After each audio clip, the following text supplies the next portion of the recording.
This is sort of the next stage in the evolution of the recording king. I've got my coffee ready. Shop's going to be open soon, so I'm sort of going to have to balance that. But what I thought I'd do, so I'll tell you what I've been doing, and it's pretty interesting actually. I put the oil on the neck and it soaked it up like within an hour. So I've done another lot. So over the last couple of days I've done 4 lots of oil on the neck, which seems excessive, but it just keeps soaking it up.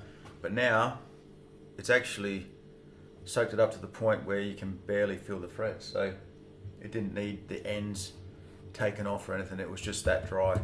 I watched the thing the other day on Alamo Music, well, their channel was a pretty cool channel, and he was talking about the problems of buying some of the cheaper guitars with they don't season the wood as much and things like that, and you know, totally understandable. And I don't want anyone to think I'm bagging this thing out, because I'm happy with it, it's good. But I think when you buy a cheap guitar, there's obviously some corners cut. And if you watch that guy's video, Alamo Music, where they're talking about that, they go into it really in some depth, and a lot of it makes sense. And I suspect this may have been a guitar that's been baked on a dock during COVID, because it's got just a few sort of similar things he was talking about. One, the wood was crazy dry, like, you know, the amount of oil that's soaked up. And even the bridge, it was funny, when I soaked the bridge up, like it just felt dry to touch as well. But like when I soaked the bridge, I just did the top, and later when I came to check it, it had like a high water mark along there. I wish I took a photo of it. It was like, there was just a distinct color difference where it had soaked in a certain amount. So she's a bit thirsty, but just the fact that the frets have settled down so much is great. And yeah, so the next thing's going to be the neck itself. Why it was low, it was actually turned out lower than the Yami, which is, you know, the Yami's low enough. But once I took the strings off and had a look, I put a straight edge on it, and she was actually bowed backwards, which is another possible indication that it got to be hot, because it was rocking. And so I've just loosened off the truss rod. Did that like after the first oil coating, before the rest of them. I noticed it and got into that. So I loosened the truss rod off and it was still bowed backwards, which is not good. But I just put it on now, put a straight edge on it now, and it's actually flat, if not slightly bowed back the other way, which is great, because once I put some strings on it, I can adjust the truss rod up if I need to, and it'll be fine. So next thing I was going to do was, I got a little fret rocker. I've got a few little bits and pieces, and I don't know if you, these are pretty handy. And like what I showed you the other day was that one fret that's had the shit chewed out of it. It's been ground out. Yeah, if you've never used a fret rocker, if you look like how it should be, so we go down here. Like there's virtually, you're rocking it and not much is going on. And you just go to whichever edge covers 3 frets. See, that one's good. Now, come down to where I've got that one fat fret where it's been ground out. Sorry about this, it's a bit hard to see. Yeah. Hear that? So that fret there, down this end is poking up a bit. So I wasn't going to fix it, because it's a slide guitar, you know, it's not really going to be a problem. But I figure because the one in front of it has got a bit of meat on it, I might as well just do it. Because I've got to wait for machine heads and strings and bits and pieces, so there's no real rush on it. And I've got the tools to do it. So basically what you do is you get a little mini grindstone like that. And by the way, man, I'm not a luthier or anything, so don't take this shit as gospel. This is just what I'm doing. If you know something better, do something better. But yeah, basically what I'll be doing is I'll pick that one fret. I reckon I'll put a bit of black mark on it with an oil pen, just so I can see it better, what's going on, where it's taking it off, and just grind it down on that end slowly till the fret rock is flat. And then you get a little shaping file like this. You can see that if you haven't seen one before, they're shaped on the inside. Hopefully that shows up all right. Anyway, that'll shape the top of your frets, crown it. I think it's actually called a crowning file. There you go. But anyway, I will do that. But actually what the plan today was because originally I wasn't going to do anything with the frets apart from clean them up a bit, because they're another reason I think it might have been sitting a while. Like, the strings were brown, so I thought they were all shit strings, but they're actually Deodarius, but it must have been sitting for ages somewhere. And the frets themselves, I don't think they're indicative of what Recording King would normally put out. I mean, I don't know anything about the company, but they just don't, they look really tarnished. They're flat as hell and they're not like got marks or anything, but they just got no shine on them at all. So I'll shine them up. But what I'm going to do before that, which I think is a really important step in this sort of process of getting the best out of a little cheapie, is you shape up edges everywhere. So like on your bridge, you know, you might have some sharp edges there, because they don't finish these sort of things on cheap guitars, you know. And you fix that sort of stuff up, and you'd be amazed how much nicer your guitar feels.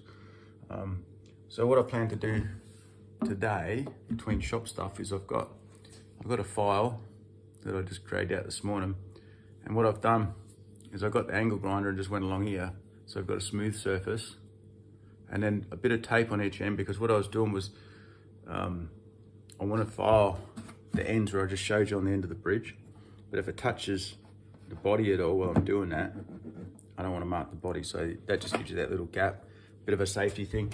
And I also wanted to get where the filer was the smoothest, so it's only in between there. That'll be touching the fretboard. So what you're gonna do then is, because even though these ends are now much better than they were, they're still unfinished, because that's what they do on cheap guitars. They just grind them and they're done. So what you want to do, and that's why I've ground this smooth, is you go along each fret and just take the burrs off both sides. So I'll go along, you know, do along, and then come back that way and just take the burrs off. And that makes a huge difference to the feel of the guitar. I'll also take the corner off the nut, because they're sharp as hell, and then just basically feel around with your hands. Anything that's that feels sharp, take it off, because it seems insignificant, but it makes a really big difference to the overall vibe of your guitar. It feels much nicer. It's like the oil, it makes a big difference. After that, because I've done that, I'll have to crown it, and then I'm going to polish up the frets. And the way I do that is with, on some guitars, like if they needed shaping, I'd go along with wet and dry, and I'd go that way, then I'd go that way, get the marks out, then go down the finer grains, that way, that way, that way, that way, and do that a bunch, and then go to the wire wool. The wire wool's fantastic, and you do the same thing. You go along, because that helps round them as you're going along, cleans your fretboard and everything, and then that way, and you're just looking for marks to make sure there's no marks. And then when you've gone down fine enough, you'll find that they're quite polished. And then the next step is to finishing off with a bit of Brasso, get them like reflective shiny, and then just make sure the fretboard and everything's clean, and it'll be good to go. So that's the plan.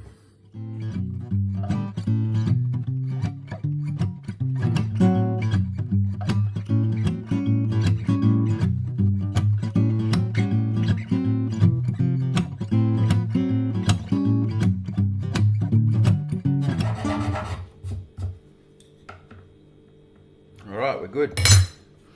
As you can see, I didn't bother using that. So if I'm going to crown them, I might as well just use the file and just do it straight away.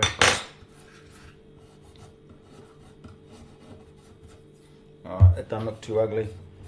It's nice and flat now. I actually don't think that fret would have been a problem, because I'm not going to run a silly low action on it. I'm just going to run a very standard acoustic guitar action. I'm going up one set heavier with strings, so it'll be a set of 13s, and it'll be tuned deep, so it should equalise out to sort of feeling like a set of 12s. So yeah, next step will be using the file and shaping a bunch of stuff, and then you know, just going over the edges. It's a good thing about not being in a rush at the moment, because I'm waiting for bits and pieces anyway. I can take my time and just fiddle with it, and that's what I intend to do, just get it good. So yeah, next thing will be, I'll just go around it today while I'm sort of working in the shop, and I'll just take off all the edges, do the fret edges, get them all nice and shaped, the nut and the bridge basically, and then I'll get the frets polished up. Hopefully get all that done today, and hopefully get enough break in shop traffic that I can show you how that all goes. So yeah, that's what's next.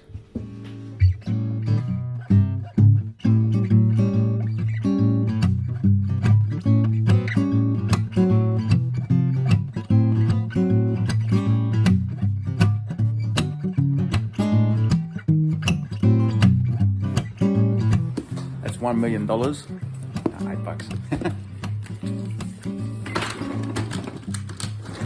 Done. Thank you. No worries. See you later.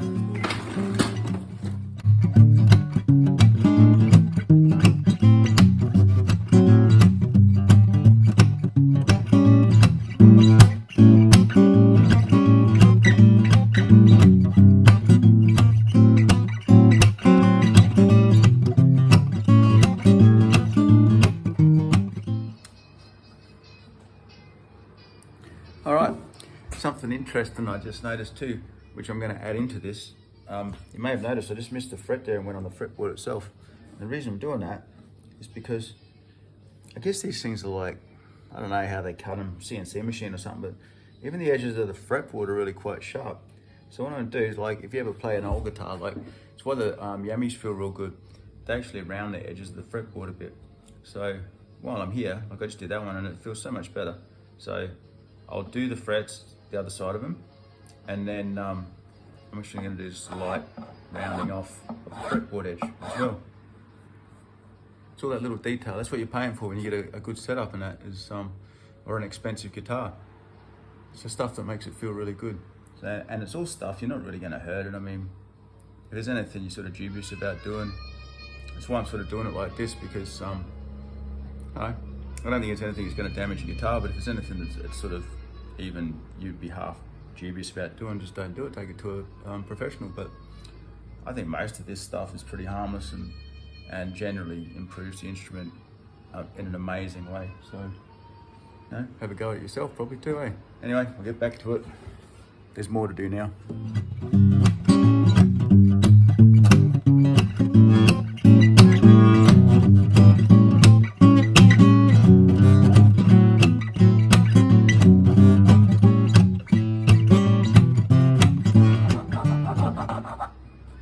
The reason I'm doing the edges and all that first too is because obviously what happens is, even though that's got a nice smooth edge on it now, it's still got a quite sharp edge on that side.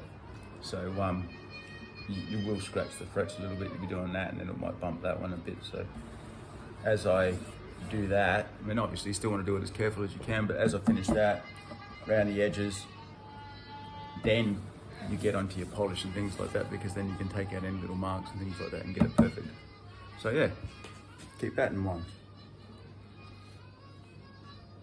And then it's just being systematic and get it done.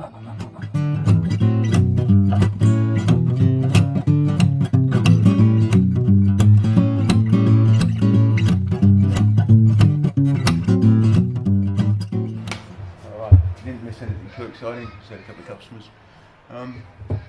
Just wanted to say, it's actually really satisfying working on your own guitar and improving it, and I sort of encourage people to do that, especially on a cheapie. You know, don't want to bugger up your couple of $1,000 thing. You usually can, but I mean, common sense applies. This is a really pretty fine file.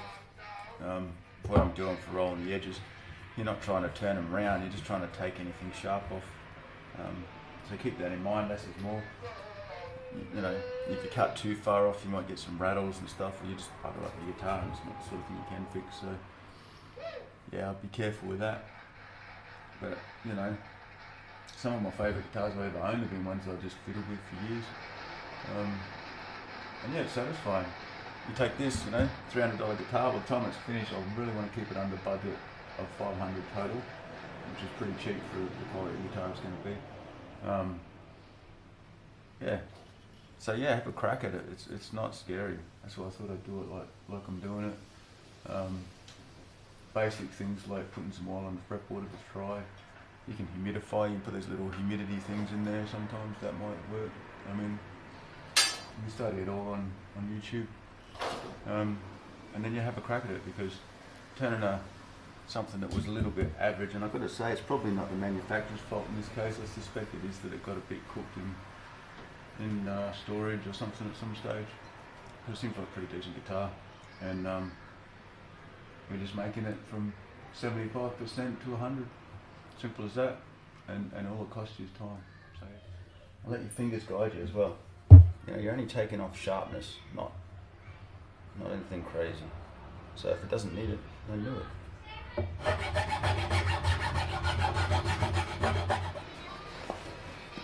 Alright, so it's the next phase.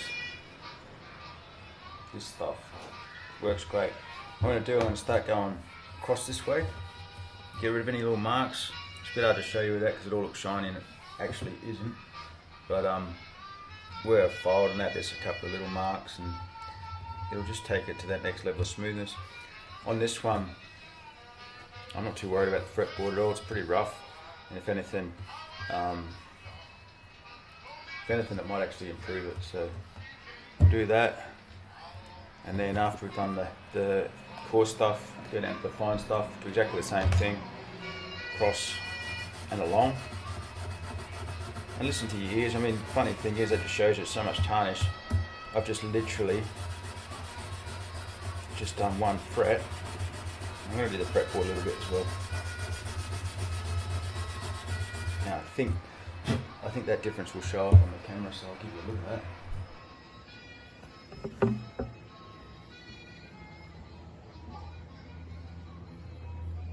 I don't know if it shows up or not, but it's a massive difference in the flesh. That last fret there is so much smoother and shinier. Yeah, so much smoother with that little, just that touch from the coarse stuff. So once we go over the coarse, the light, and then finish with some brasso, it's going to come up great. And again, when you're doing this, use your fingers, feel it, anywhere that it sort of catches. You know, there's a little burr, get rid of it, and listen. When you're polishing stuff, best thing to do is listen. You can actually hear when it starts getting quieter. It's just getting smooth. And don't rush, got all day, man. Well, I do. Sit in a bookshop, Sunday's quiet. Perfect day to fiddle with a guitar.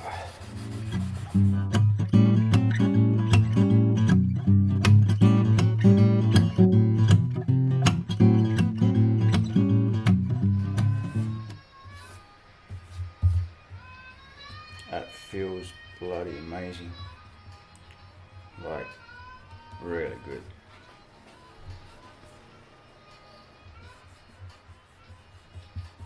It's going to be a different guitar.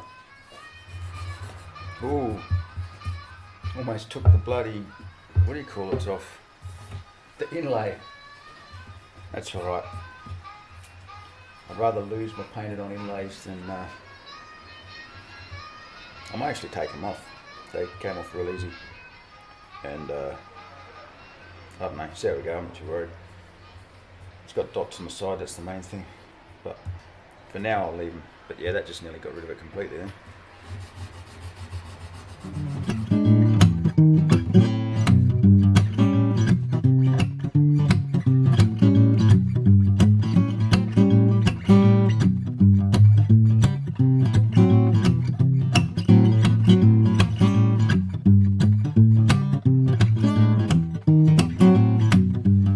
That's the first step done, and it's, I don't know if you can see any difference, but you can definitely see a difference in my inlays, but like I said, I'm not too worried about that.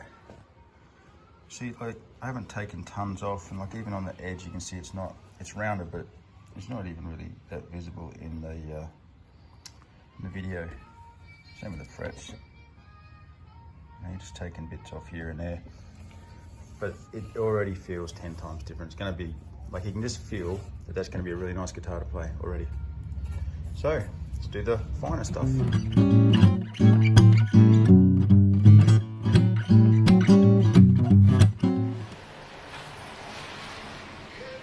Part 3.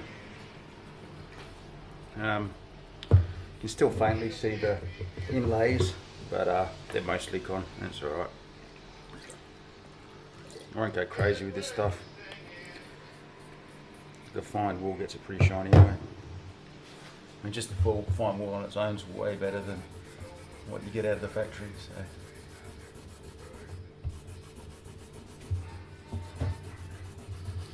It all adds up.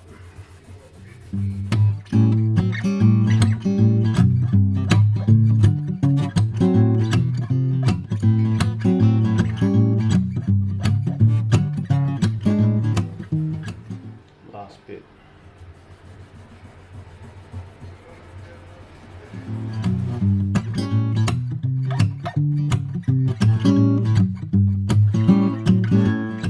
So that's that done. I think apart from the I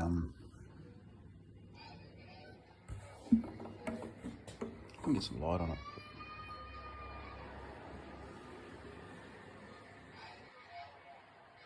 And apart from losing the inlays, it doesn't look much different to the camera as far as I can see. But they look way, way better, way shinier. And more importantly, it feels great. Silky in comparison to what it did. So you just have to take my word for that. So that's the second part.